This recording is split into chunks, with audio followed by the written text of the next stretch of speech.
copain Jack Burton, il regarde l'orage bien droit dans les yeux. Et il lui dit... T'es si tocard que tu passerais pour un chef-d'œuvre de l'art moderne. Madame, je n'écrirai rien sur ce film, c'est une merde.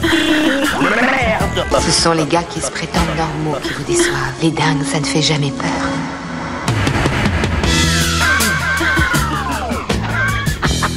Elle nous connaît dans les coins, la frangine.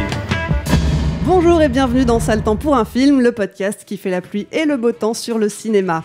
Moi c'est Clémence et chaque semaine avec mes acolytes, on fait le point sur l'actu ciné en se penchant sur la sortie du moment, que ce soit en salle ou sur les plateformes de streaming. Avec moi aujourd'hui, j'ai le plaisir de retrouver Rafik. Salut. Yannick. Hello. Et Stéphane. Salut Clémence. À la technique, c'est toujours Alain. Salut Clémence. Et c'est Latex qui s'est occupé de l'habillage sonore. Cette semaine, un peu de changement. On ne va pas parler film, mais documentaire. Enfin, on va parler d'un documentaire qui parle d'un film. Et ce film, c'est quoi ? Eh bien, c'est Showgirls. Détesté, conspué, enterré à sa sortie en 95, le film de Paul Verhoeven est un échec commercial et critique. Mais l'histoire ne s'arrête pas là. 21 ans plus tard, le film ressort et passe du statut de plus mauvais film jamais montré à celui de brûlot politique. C'est de cette trajectoire inattendue, de ce retournement de veste général que parle le documentaire You Don't Know Me. Mais qu'en pensent nos chroniqueurs ? Rafik, Stéphane, Yannick, si vous deviez donner votre avis sur le film en un seul mot, ça serait quoi ? Stéphane ? Réhabilitation. Réhabilitation. Ok. Disfranchised. Je connais pas le mot français. Disfranchise, privé de droit. C'est trop intellectuel pour moi déjà tout ça. Donc je vais dire juste nerd. Nerd. Ok. Réhabilitation, disfranchise et nerd. Et là, personne ne sait de quoi on parle. Très bien. Eh ben, ça tombe bien. On a une demi-heure pour faire le point là-dessus. C'est parti.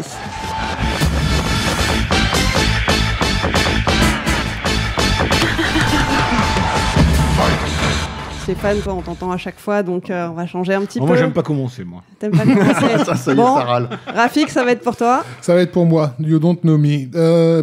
Ouais, c'est un doc qui arrive à peu près au moment prévu, en fait, puisque Showgirls, on a vraiment, ici, autour de cette table, vu son évolution, et on savait quelque part vers où ça se dirigeait. On avait plus ou moins l'intuition... à l'époque de sa sortie, qu'à un moment ou un autre, il serait réhabilité, parce que les raisons pour lesquelles il a été défoncé à l'époque apparaissaient clairement comme une forme de réaction. Il ne fallait pas être né de la dernière pluie pour comprendre qu'il s'agissait vraiment comment dire, plus qu'un mauvais film, il avait appuyé sur un bouton sur lequel il ne fallait pas au moment où il est sorti.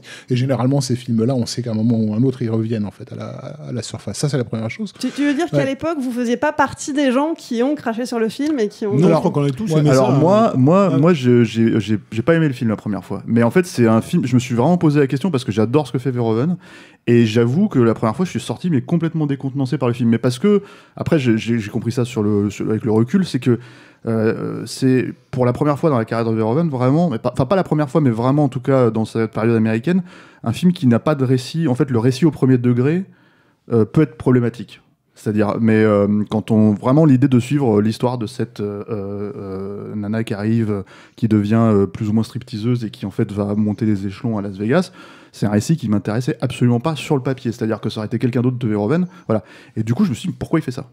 Et je suis vraiment passé à côté de ce que le film raconte en termes de sous-texte. Mais très très vite, en le revoyant, je me suis dit, mais en fait, c'est un film que t'adores, vraiment. C'est-à-dire, Moi, je l'avais trouvé vraiment vénère dès le début, mais c'est peut-être pour ça que j'ai dit nerd, même si c'est probablement pas le bon terme. Mais en même temps, vous me demandez un terme 10 secondes avant qu'on commence cette putain d'émission.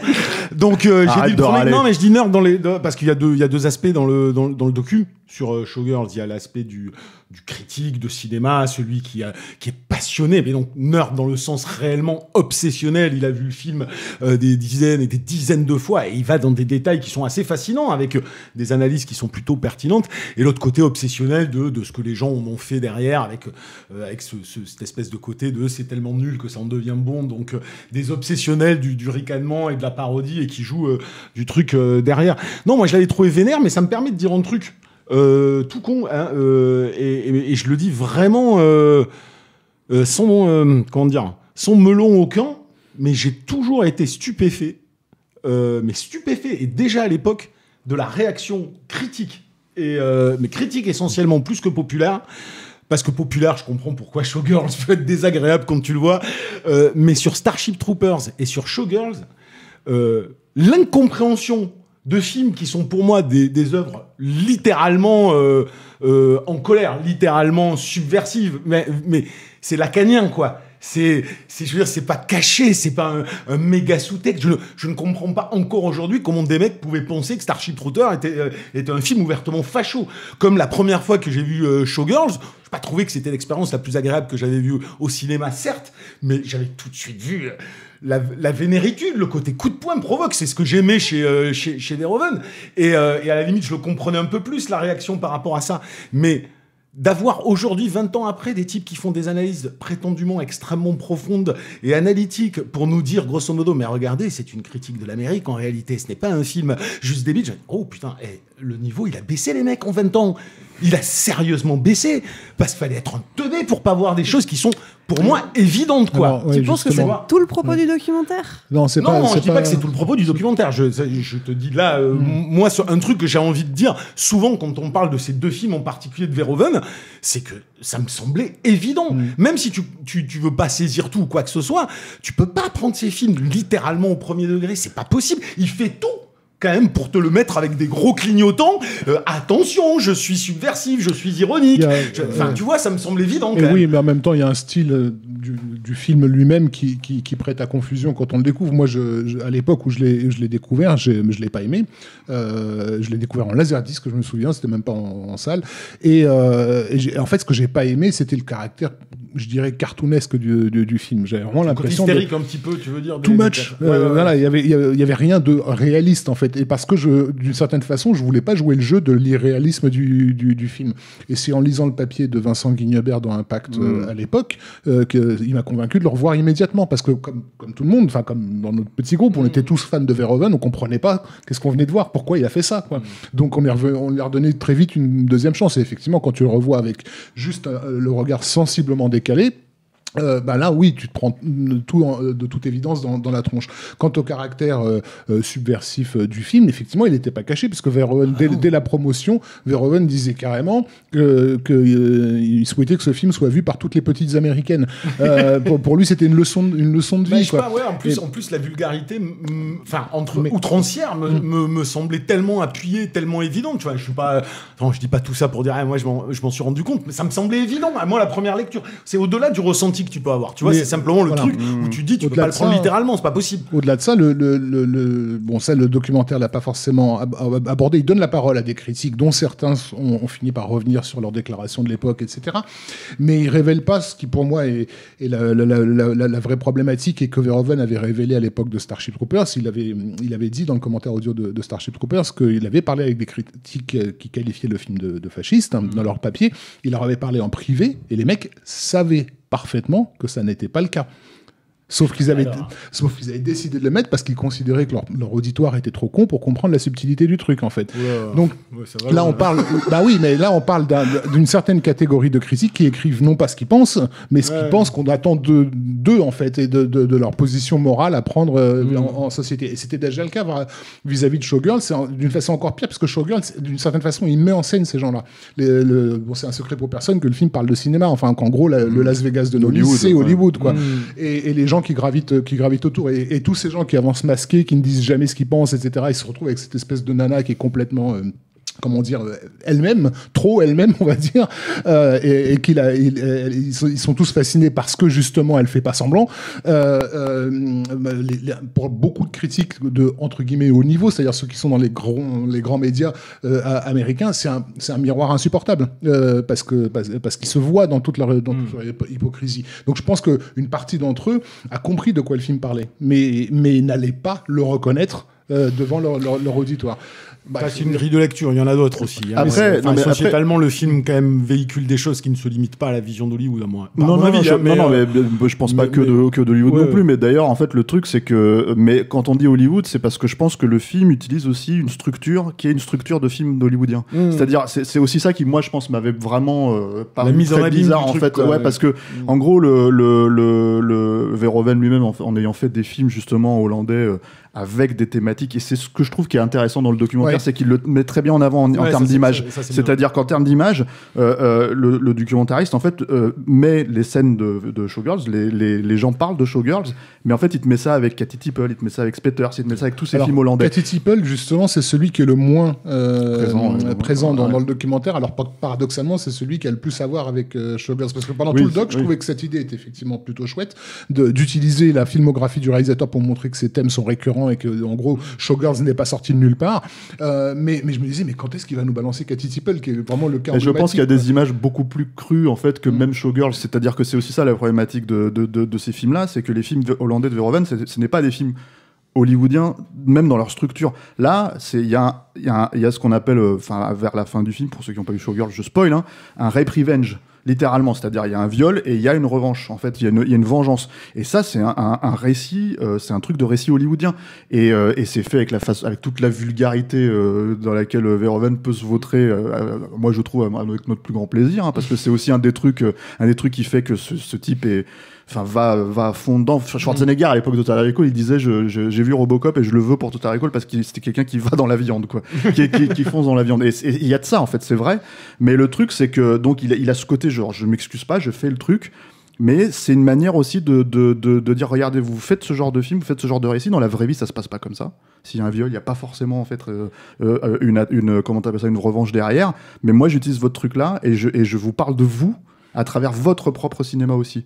Et ça, je pense que quand tu essayes de prendre le film au premier degré, tu n'y arrives pas, quoi. C'est en tout cas la première lecture. Pour moi, ça a été aussi ce propos dans le documentaire de ah ouais, vous voulez voir des scènes de sexe, vous voulez voir de la sexualité, et bah allez-y, on va vous montrer quelque chose de vraiment trash. Et est-ce que vous serez capable de l'encaisser? Sauf que étrangement, le film n'est pas si trash que ça, parce que ça a été une des problématiques du MC17. Non, à propos de la scène.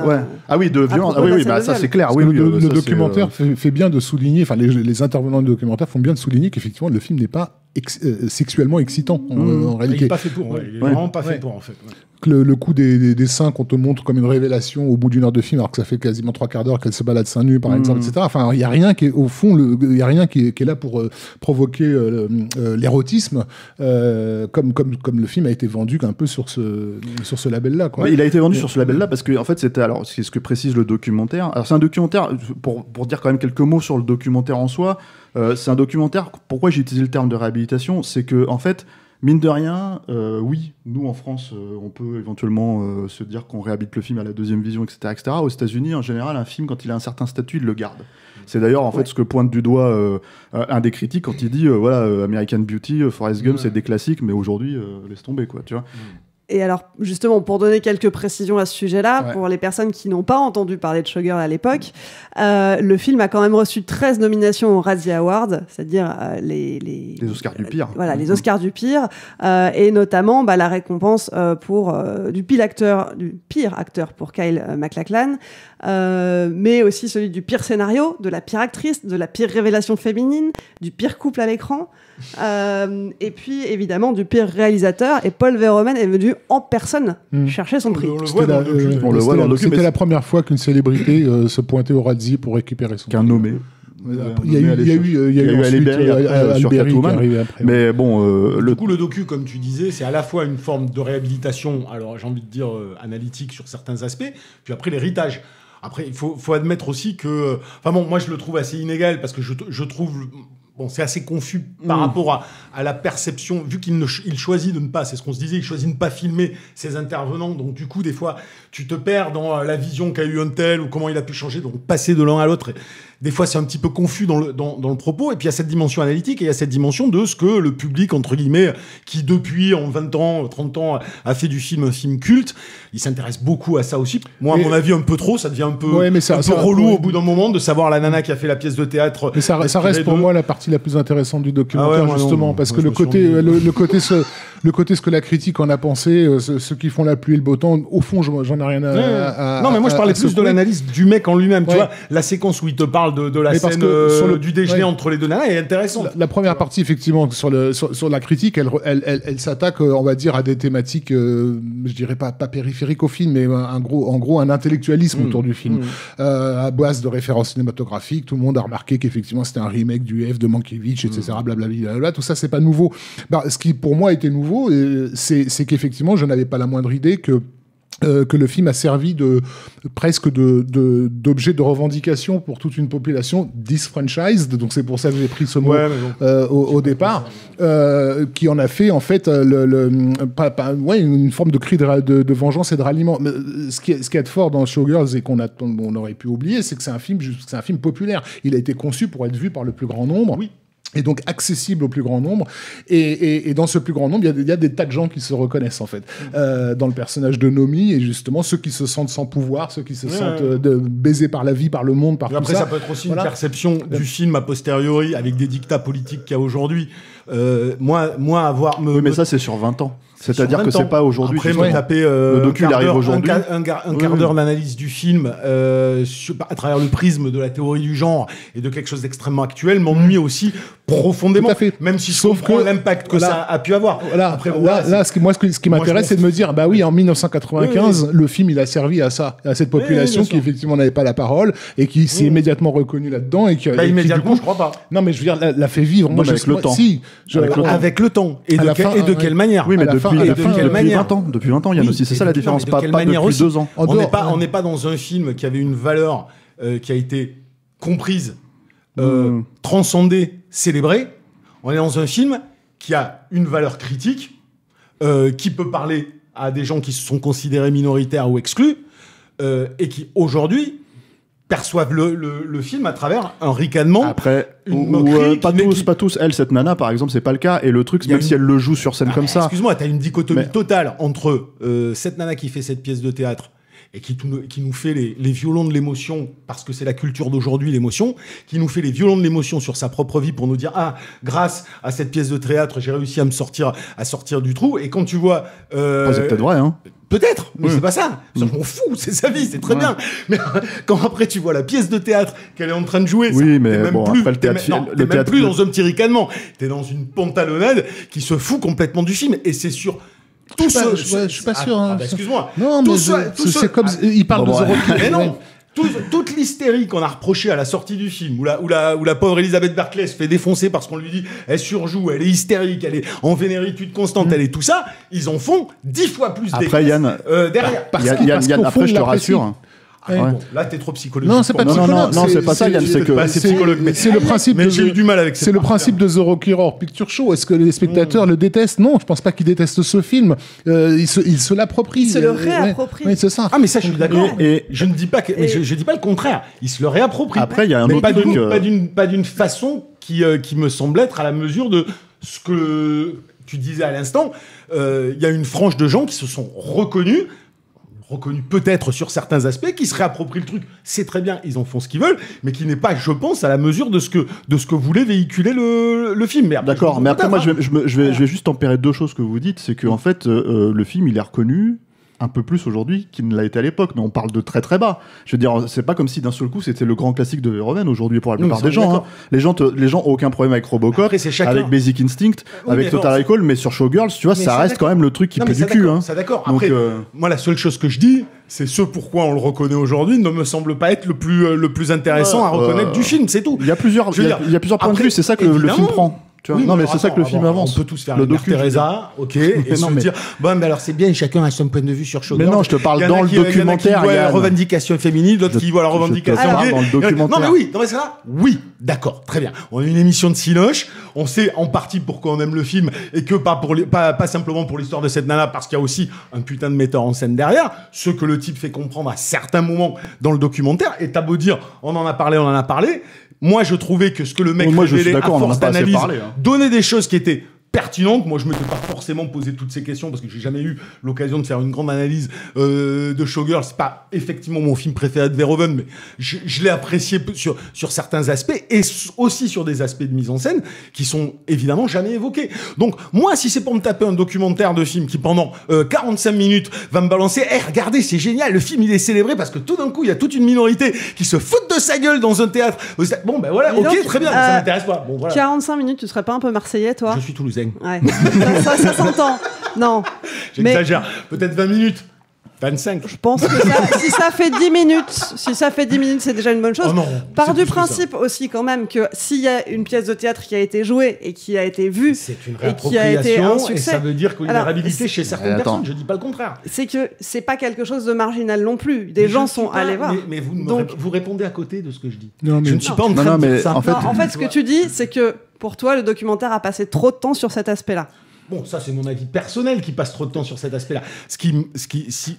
Non, je rebondissais plus par rapport à ce que disait Rafi, que je suis d'accord et je comprends très très bien cette notion de réappropriation, que finalement il a touché à terme un public qu'il n'a pas touché au départ. Je dis juste que les raisons pour lesquelles ce public semble revaloriser le film me semblent inintéressantes En totalement. fait, pour moi, le plus gros problème, c'est pas tant ce film, en fait, la façon dont elle, par exemple, elle aborde le film, plutôt que MGM, et ils le disent d'ailleurs à un moment donné dans le documentaire, qui se dit ah putain, on a un moyen de revendre le film autrement.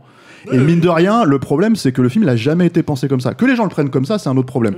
Mais en fait, le film n'a jamais été pensé comme ça. Et du coup, que MGM le vende en disant, moi je me rappelle, cette édition DVD où c'était un espèce de coffret où en fait, ils te filaient des shots pour boire ta vodka, ils te filaient des trucs en fait pour mettre sur tes tétons, comme si t'étais une stripteaseuse, tu vois. Et tu te dis, ok, donc en fait, vous le prenez comme un objet rigolard, tu vois. Mais quand on parle avec Verhoeven, et ça c'est très bien mis en avant dans le documentaire, il y a Verhoeven, il avait écrit un livre qui allait avec la sortie du film où il dit voilà, c'était très très sérieux, tu vois, il avait une approche très sérieuse. Moi j'en ai parlé avec le monteur Marc Goldblatt qui m'a dit la même chose, il m'a dit mais c'est un miroir des fondements de l'Amérique, c'est comme ça que ça a été pensé, c'est comme ça qu'on l'a monté, c'est comme ça qu'on l'a fait. Donc voilà, après que les gens le voient comme un objet camp et tout ça, etc. Bon, non, bah, ça existe. Je pense que tout simplement cette perception-là dans cette dernière partie m'intéresse juste pas du tout, quoi, en fait. Mais c'était elle existe, voilà. Et pour rebondir sur ce que tu dis, Stéphane, c'est vrai qu'on oublie toujours quelque chose quand on dit oui, Showgirl a été un échec critique, ça a été un échec commercial. Ok, le film a perdu de l'argent par rapport au budget qui a été investi, mais ça a été un succès en vidéo, ça a rapporté plus de 100 millions de dollars et c'est un des plus grands succès de vente de la MGM.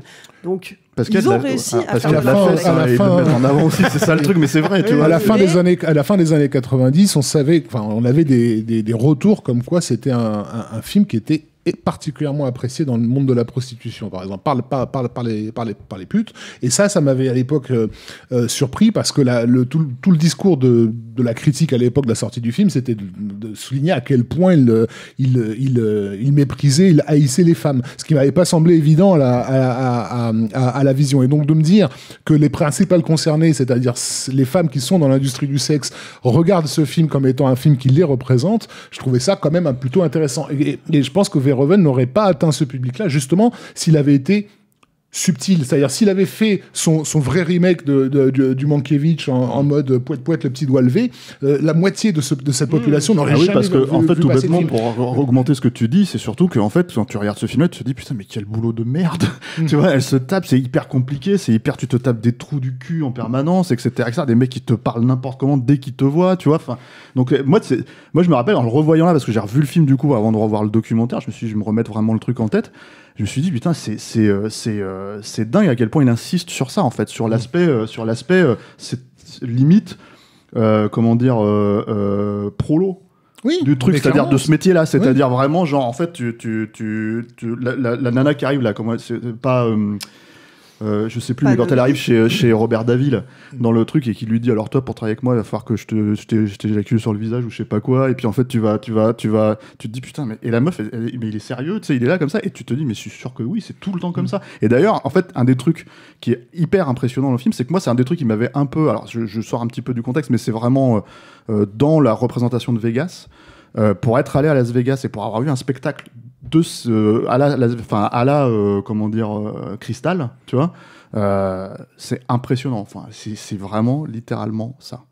Et c'est le premier truc que tu te dis quand tu vas voir un spectacle comme ça. C'est-à-dire que moi, j'ai beau trouver ça complètement rococo, ringard, tout ce que tu veux, tu vois, quand tu vois ça dans le film et dans le spectacle, le travail qui est fourni est incroyable. Mais incroyable. Et en fait, mine de rien, le film, il a vraiment montrer ça, que ce soit dans Ochita, qui est le club miteux, comme dans le Grand Hôtel, etc., etc. Donc c'est vraiment là-dessus, pour moi c'est un film qui grandit vraiment à chaque vision. Mais ce caractère sociologique, pour moi, il est d'autant plus précieux que justement c'est ce dont on ne parle jamais par rapport à ces films-là. On parle jamais du public qui les fait vivre. Moi j'avais été...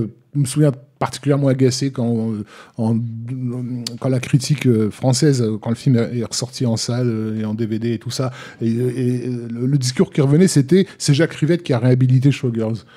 Là, tu dis, mais what the fuck, quoi, Jacques Rivette. J'ai entendu ça. Si, c'est vrai.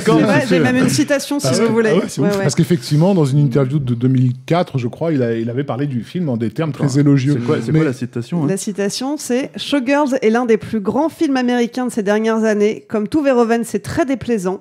Il s'agit de survivre dans un monde peuplé d'ordures. Voilà sa philosophie. » C'est en quoi il a raison, c'est effectivement ce dont le film parle. Mais ce que tu disais tout à l'heure, Clémence, par rapport au marché vidéo, pour moi, c'est le cœur du truc. C'est pendant que cette critique se change de veste, on va dire, et voilà, etc. Il y a des gens derrière qui matent ces films. Il y a des gens qui en font partie de leur vie intégrante. Quand je parlais des putes tout à l'heure qui adorent ce film-là, il y a des nanas qui pendant des années ont vécu avec ce film. Et si le film existe aujourd'hui, c'est parce que elles ont vécu avec. Tu vois. C'est eux qui soutiennent ce truc. Bon, là, il se trouve que le documentaire, je trouve, il insiste pas trop sur cet aspect sociologique, si ce n'est à travers le groupe de queer là qui font qui font les projections avec des voilà. Eux, ils font un peu partie en gros de ce public invisible, en fait, de ceux qui font vivre les films, quoi. Moi, je me pose une petite question, vous allez peut-être pouvoir me répondre parce que je suis un peu plus jeune que vous, et donc à l'époque, j'ai pas suivi le box-office, même si j'étais déjà née à l'époque où il est sorti. Est-ce que ça a été aussi mal accueilli en France et en Europe qu'aux États-Unis? Parce que je pense qu'il y a peut-être quelque chose de très puritain aussi dans la critique américaine. Non, clairement, moi je peux affirmer que non. Ça a été accueilli à peu de choses près comme le striptease de Demi Moore, c'est-à-dire en gros. Voilà, le film a quand même fait parler de lui quand il est sorti, mais ça n'a pas été une volée de bois vert comme avec la violence. Mais d'ailleurs, en fait, c'est assez marrant parce qu'on le voit très vite, le striptease de Demi Moore dans le film. Et en gros, moi, j'avais jamais vraiment fait le rapprochement que Showgirls, c'était, que striptease, c'était la version conte de fées. De Showgirls, tu vois. Et en fait, je m'étais dit, mais comment est-ce que tu peux traiter ce truc comme un conte de fées? Et pour répondre à ta question, la critique en soi, elle était assez négative sur Showgirls, mais elle l'a été aussi sur Starship Troopers. Il faut le rappeler, Starship Troopers, moins qu'aux États-Unis, toujours. C'est un film qui a été réhabilité aussi en vidéo, Starship. Et moi, j'ai vu, alors, c'est pas arrivé dans le cas de Showgirls, mais je sais que les gens avaient l'air assez de détester, de rigoler pendant le film à la séance où je l'ai vu, Showgirls, tu vois. Mais alors, Starship Troopers, je l'ai vu 3 fois en salle, et les 3 fois, les gens, en fait, j'ai eu des gens qui sortaient du film en criant fasciste. Donc c'est étonnant, ce que tu dis, Yannick, par exemple, sur le fait que c'est incroyable que les gens ne comprennent pas le film quand ils le voient, mais en même temps, il se trouve que le film est suffisamment justement subtil pour les triggers pour les internes actuels. C'est ça que j'aime. Moi, j'ai toujours trouvé que c'était très bourrin, donc c'était très frontal. Enfin, j'ai jamais trouvé ça d'une subtilité extrême. Et pourtant. Est-ce qu'il ne serait pas comme tous ces artistes incompris de leur temps et qu'on finit par saisir après? Étonnamment, Verhoeven, il a quand même, tu vois, il a fait Elle, par exemple, où moi je m'attendais à beaucoup plus une volée de bois vert, même si je trouve que le film est moins agressif, tu vois. Il a eu son Golden Globe aux États-Unis. Oui, il était apprécié. C'est quelqu'un qui est nommé aux Oscars, qui a été nommé aux Oscars régulièrement et tout. Donc oui et non. C'est-à-dire qu'il y a de ça, mais en fait, en même temps. Et qui régulièrement se fait virer du pays où il exerce, comme ça. Comme ça a été le cas à Hollywood, à un moment donné, il pousse le bouchon trop loin, mais effectivement, c'est le caractère miroir déformant de Showgirls. Nous, Français, il nous atteignait moins, donc le film s'est fait moins défoncer aussi pour ça. Parce que je pense que les Américains, pour beaucoup, se sont justement reconnus dans le film, et c'est insupportable. Quoi. Le truc qu'il dit dans le documentaire, que moi je trouvais très juste, qui était cette marchandisation, c'est-à-dire qui est typiquement américaine, c'est tout rapport est en rapport de propriété. Tout est en rapport d'argent et en rapport de propriété. Et il le met de manière extrêmement littérale, et tout le temps dans le film. Et ça te renvoie ça à la gueule en permanence. C'est vrai, ça peut être une métaphore d'Hollywood, ça peut être une métaphore de beaucoup de choses, mais c'est quand même un film, au-delà même de Las Vegas, qui gravite dans beaucoup de scènes dans le quotidien ricain. Pour peu que tu sois allé souvent aux États-Unis, les bars, les diners, les clubs où tu vas faire du lap dance, enfin, c'est des trucs qui sont extrêmement présents, les malls, et tout ça. Et et tout tourne autour de ça. Tu sors des scènes de danse, t'es vraiment dans cette espèce de quotidien. Et tout est rapport au pognon, tout est rapport à frustration, fascination. Et à la structure du pouvoir, en fait. Mais c'est marrant parce que le film auquel il ressemble le plus sur les années 90, c'est Le Casino de Scorsese, en fait. D'une certaine certaine façon dans ce qu'il raconte de l'organisation du pouvoir aux États-Unis, quoi.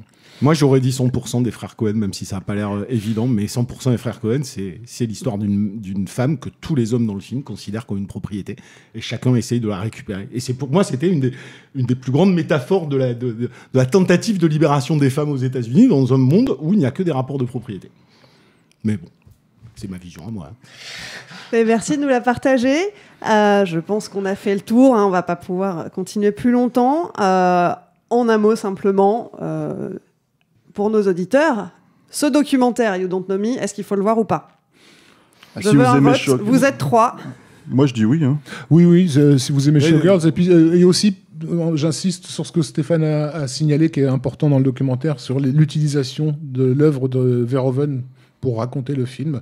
J'avais jamais vu ça dans un doc. Je sais même pas comment ils ont fait au niveau des droits, d'ailleurs, parce qu'il y a carrément des effets spéciaux rajoutés dans les films, puisque tu vois des extraits de Robocop avec dedans des extraits de Showgirls. Je pense que c'est du fair use, tout ça. D'accord.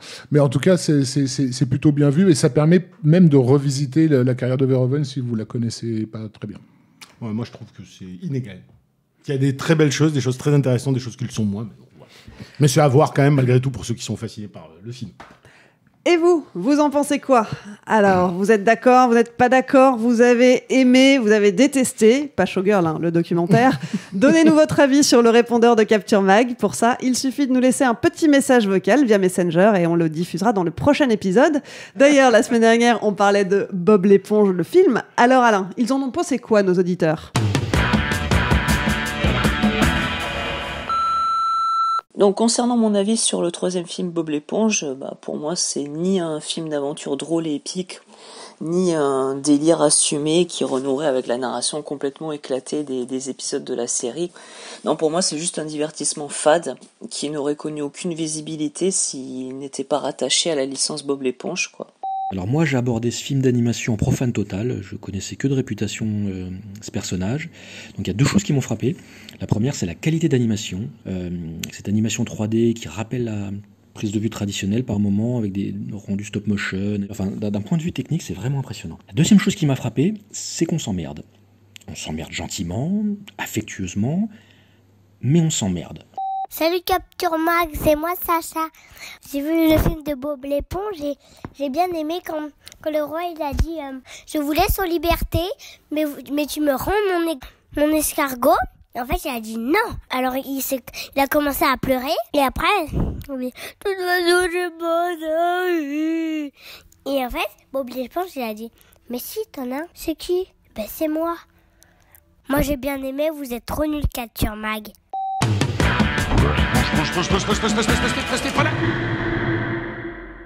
Ça, le temps pour un film, c'est fini pour aujourd'hui. Pour suivre les prochains épisodes, rendez-vous sur Acast, sur toutes vos plateformes de streaming, Apple Podcasts, Spotify ou encore Deezer. Merci aux auditeurs et merci aux tipeurs. Ce projet existe grâce à toutes les personnes qui contribuent sur le Tipeee de Capture Mag. Si ça vous a plu, n'hésitez pas à nous donner un petit coup de pouce. Et puis pour nous soutenir, vous pouvez aussi nous relayer sur vos réseaux sociaux préférés. On est présent sur Twitter, Instagram, YouTube et Facebook. Parlez de nous à vos amis et mettez-nous des étoiles sur les applis de podcast. On appréciera. On se retrouve dans une semaine pour parler d'un autre film ou d'un autre documentaire. Je ne vous dirai pas quoi ce soir. Suspense. En attendant, portez-vous bien et à vendredi prochain.